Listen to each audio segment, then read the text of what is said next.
Hello. हाँ hello. कैसे हो? अरे क्या बताएं कैसा हूँ। तुम तो शादी करके चली गई, लेकिन मेरी भी जिंदगी का अब आखिरी दिन है। क्यों, क्या हुआ? कोई बात नहीं, बस जाते जाते एक बात कहना चाहूंगा तुमसे। क्या?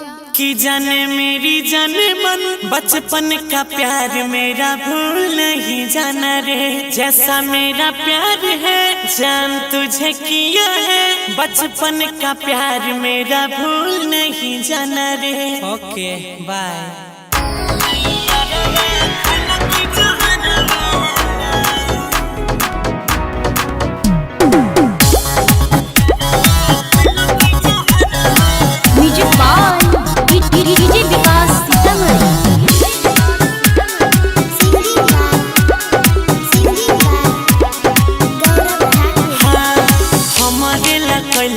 जिंदगी बेकार हो, छोड़ला जाई छले पूरा संसार हो।